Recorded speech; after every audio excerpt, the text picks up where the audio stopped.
School is back in session and it is quiet around town. You've made it to the Living in New Smyrna Beach YouTube real estate channel. Myself and business partner Tim Loomis are the owners of White Whale Real Estate and White Whale Commercial Real Estate. This channel goes over all the latest and greatest in the New Smyrna Beach and Volusia County greater surrounding areas.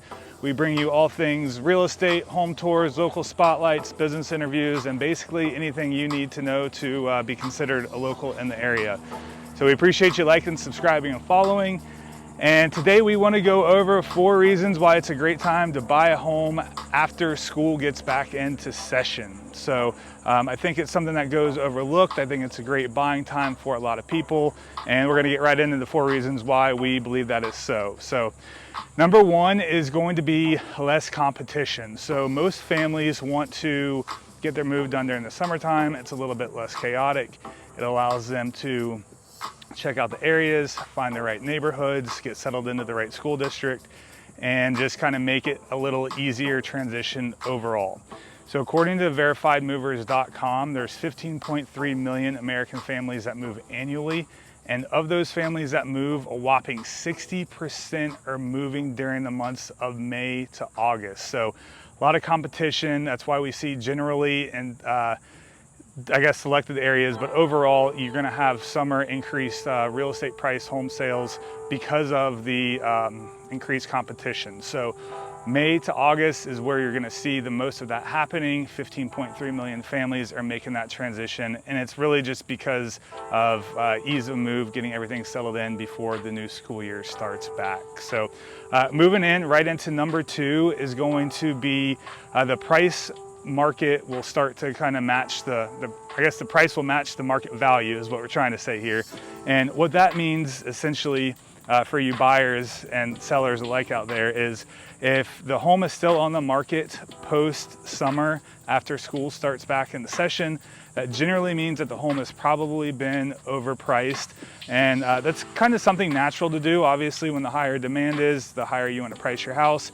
But if your home has made it through the summer and you haven't got the showings or the offers that you think you should have, or if it just straight hasn't obviously closed, then your home is probably overpriced. So we do start to see a lot of cooling happening after the summer, with people starting to lower their prices and you really kind of come to terms of what the actual value of their house is. So Zillow did report in June that they experienced roughly about 25% of all their listings experienced a market cut. And this is numbers that Zillow hasn't reported or said they've seen since 2018. So I think that's pretty significant across the whole Zillow platform that in the month of June, they saw a 25% price cut in all the listings. So something to be paying attention to both as sellers and buyers, especially if you're a seller really needing to make a move. You want to be really sensitive to this situation so that way you can keep a good pulse on the market and price your home accordingly. So moving into number 3, and I hope you guys can see the trend that's happening from number 1 with less competition to you made it post summer. The home prices are starting to cool. This is going to be, the third one is going to be time on market. So humans subconsciously, anytime we see anything sit on the market for a long time, whether it be a car at a dealership, a home on the market, your bananas at the grocery store, everything turns rotten eventually, right? So we subconsciously think if something's been on the market for a long time, there's got to be something wrong with it. So this is where we see sellers start to get anxious and start to try to kind of make deals because the home's been on the market and they need to make their moves and they need to get where they need to be. So for you as a buyer, this can be a huge advantage. The longer a home sits on the market, the more likely you're probably going to get a better deal on it, just like anything else. You know, sell, it's Sunday. We got to get the rugs out, get the cars out, the whole deal. So just, kind of keep that in mind, use that as an advantage. And sellers, you as well, you should be talking with your local real estate professional, understanding the days on market, on when it actually is your home gets on to when it goes under contract to when it closes, so that way you can keep a good pulse on knowing when you need to be adjusting your prices. If you're getting past these days, you're more than likely going to be starting to lose money because of holding costs and buyers knowing that you're in a position where you need to sell. So just really pay close attention to this. It can be an advantage both seller and buyer depending who you have on your side. Currently in New Smyrna, we've got about 3.8 months or so left of inventory. We've got 428 properties active on the market. These are single family properties, and this is including both New Smyrna and Edgewater as well. So 428 active on the market right now. In New Smyrna specific, in the month of July, it was 65 days was the close days median on market. So that meant from day 0 to 65 is when your house would go under contract.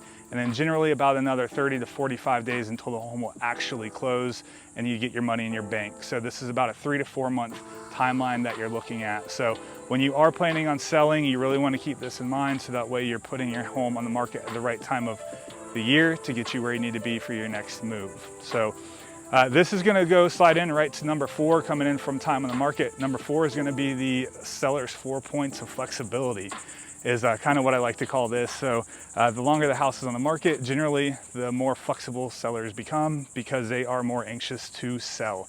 So the first point of seller flexibility is going to be closing costs. So we start to see a lot of sellers start to offer special incentives and concessions to buyers, things like helping them with closing costs.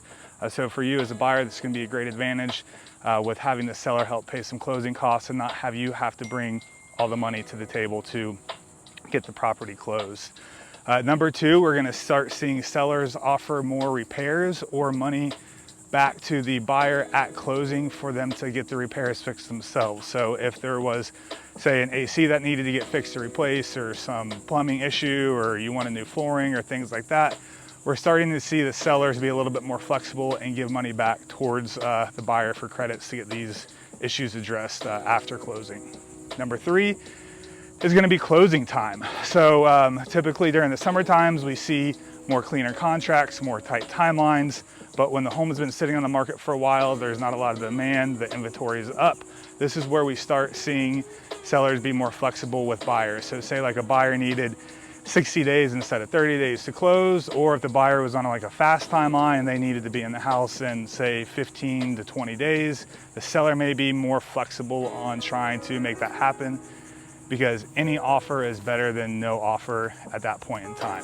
Which leads me to the 4th point in seller flexibility, is that sellers are going to be more likely to take offers from buyers with buyers having contingencies in place. So a big buyer contingency that we see a lot is when a buyer needs to sell their home before they're able to buy another home. So this is not the most ideal situation for the seller, because it puts the seller in a position where they have to be dependent on the buyer getting another buyer for their home that they're trying to sell, and it kind of daisy chains and dominoes affects the whole deal and making the process less smooth. It makes it more complicated.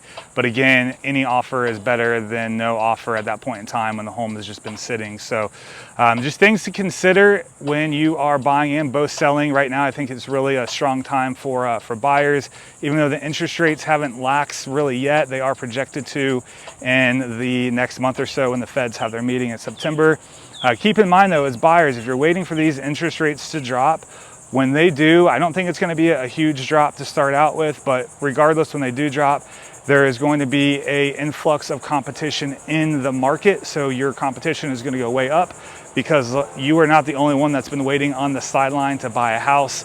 A lot of other buyers have been waiting for the right time for interest rates to drop and so on, whatever the situation is. So we always tell our buyers, if you find the home that checks all your boxes and it makes sense financially and you can do it, get the home and don't try to get the best deal, because you're probably not going to find that exact home you want, and then you're going to end up settling for something you don't like. So keep that in mind. We hope you found this video helpful and useful. And for all you adults out there that are happy kids are back in school and you can get out and hit those waves and not have all the competition out there, cheers to you guys. Sorry for you kids. I still do feel bad for you, and I still get creeped out when I see all the back to school specials starting to happen. It still scares me. So never grow old. Love you guys. See you in next week's video.